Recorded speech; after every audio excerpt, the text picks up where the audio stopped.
안녕하세요. 맘띠입니다. 자, 오늘은 대학교에서 가장 많이 물어보는 시사 이슈 문제가 무엇인지를 말씀드릴까 해서 방송으로 찾아뵙게 되었습니다. 지금 여러분들 수능 최저도 준비하시고 면접까지 준비하 정말 많이 바쁘신 거 알고 있어요. 조금만 고생하세요. 고시가 이제 눈앞에 가까이 다가왔습니다.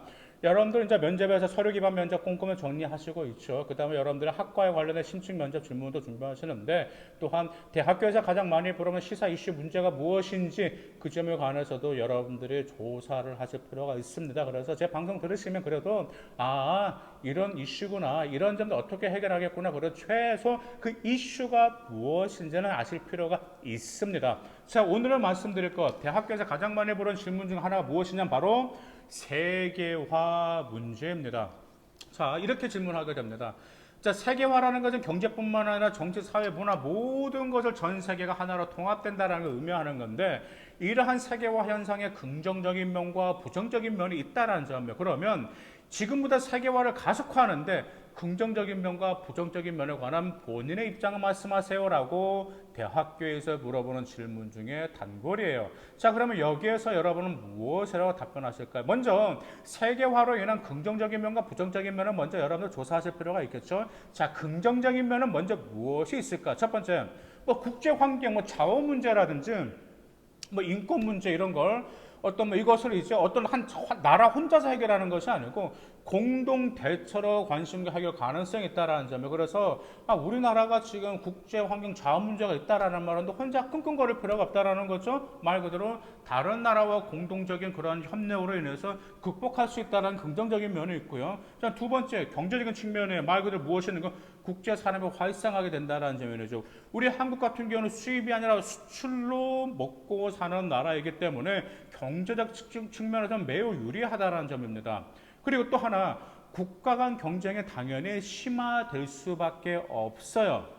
하지만 국가 간 경쟁이 심화가 된다라고 해서 무조건 단점이 될까? 아니죠. 국가들은 더 좋은 제품을 만들기 위해서 서로 경쟁하면서 더 좋은 퀄리티가 있는 그런 물건들이 나오게 될 거고, 또한 개별 국가의 경제 효율성이 증가되면서 합리적 자원 배분까지도 가능하다라는 게 긍정적 측면입니다. 일단 세 번째 무엇이 있을까요? 민주주의가 바로 확대된다라는 점이죠. 일단 국제화된다라는 건 시장을 개방한다는, 세계화는 시장 개방한다라는 거죠. 근데 이것은 민주주의만 가능하죠. 근데 반면에 이제 공산주의라는 극사회주의 같은 경우, 공산주의 같은 경우는 폐쇄 정치를 하기 때문에 정말 계속해서 고립해서 살아갈 수밖에 없어요. 왜요? 세상은 어떻게 사는 거죠? 더불어 살아가는 거기 때문에. 그래서 문화적인 측면에서는 정말 다양한 문화가 전 세계가 확장된다라는 점, 장점이 있고, 그 다음에 창의적이고 더구나 새로운 문화까지도 창출될 수 있다라는 긍정적인 측면이 있습니다.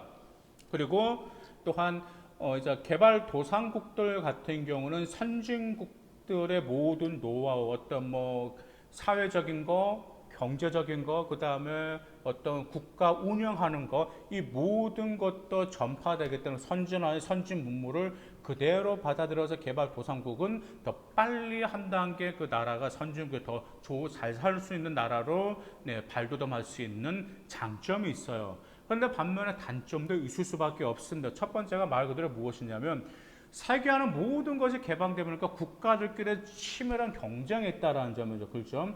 그러면 국가 간 경쟁이 있다는 건 당연히 무엇이 발생할 수밖에 없을까요? 네, 맞습니다.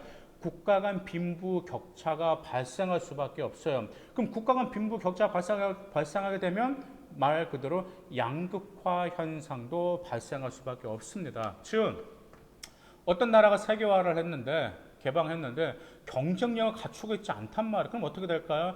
그 나라는 도태될 수밖에 없습니다. 결국은 경쟁력이 있는 나라만 더 많은 부를 창출할 수밖에 없다라는 점, 이게 바로 부정적인 측면 중에 하나입니다. 그냥 두 번째 하나가 이거죠. 이건 장점이다 단점이에요. 왜냐하면 아까 장점은 이제 모든 다문화가 있기 때문에 이런 여러한 문화가 융합되면서 다양한 문화가 전파돼 흡수된다라는 게 장점인데, 한편의 단점이 무엇이 있죠? 네, 맞습니다. 국가만의 고유 문화 정체성이 파괴될 수 있다라는 점, 이 점이 바로 부정적인 측면 중에 하나입니다. 일단 세 번째, 사회적 갈등과 혼란이 유발될 수가 있어요. 왜냐하면 일단은 세계화가 되면 굉장히 속도가 빨라져. 모든 결정이 빨라지게 됩니다. 빠를 수밖에 없어요. 모든 개방되다 보니까. 그러다 보니까 이제 경제적인 문제를 결정할 때도 빨리빨리 처리할 수밖에 없어요. 왜냐, 도태되지 않기 위해서 빨리빨리 그런 상황이 있을 수 있겠죠. 또한 정치적인 문제에서도, 또한 사회적인 문제에서도 이런 결정을 빨리 할 수밖에 없는 그러한 게 반드시 있는데, 빠른 결정을 하는 것도 나쁘진 않아요. 하지만 무엇이 발생할까요? 네, 맞습니다. 부작용은 당연히 발생할 수밖에 없어요. 그렇기 때문에 사회적 문제도 야기될 수 있다라는 점, 이 점도 부정적인 측면이 될 수 있고, 또 하나, 이제 이게 발생할 수밖에 없겠죠. 아무래도 이제 사람들 같은 경우는 세계화가 된다라는 것은 이제 자본주의 우선주의잖아요. 자본주의 우선주의다 보니까 이제 물질 만능주의가 될 수밖에 없습니다. 그러면 사람들이 더욱더 더 많은 물질에 빠질 수밖에 없다라는 점. 물질에 빠질 수밖에 없기 때문에 당연히 또 무엇이 발생할 수밖에 없을까요? 당연히 이기적이 발생할 수밖에 없어요. 그러다면 가끔은 좀 한편 좀 약자를 좀 이렇게 되돌아볼 수 있는 기회가 좀 줄어들지 않을까라고 주장하는 학생분도 있었습니다. 그리고 금융시장 세계화로 인해서 국가부도 상태도 막 한번 발생하게 된다라면 막 무턱대고 발생할 수 있는 부정적 측면 될 수도 있고, 또한 이것도 큰 부정적 측면 중 하나입니다. 이건 좀 심각하게 고려 한번 해봐야 돼요. 왜냐하면 세계화죠. 세계화는 경제 발전이에요. 경제 발전하기 위해서 말 그대로 무엇이 돌아가야 되죠? 무분별한 공장들을 계속해서 24시간 가동되면서 경제 발전해야 된단 말이에요. 그러면 공장을 짓기 위해서 무엇이 필요한 거죠? 네, 무분별한 자연을 훼손해야 되는 거죠. 그러면서 무엇이 발생하게 되는 거죠? 환경 문제가 반드시 발생할 수밖에 없습니다.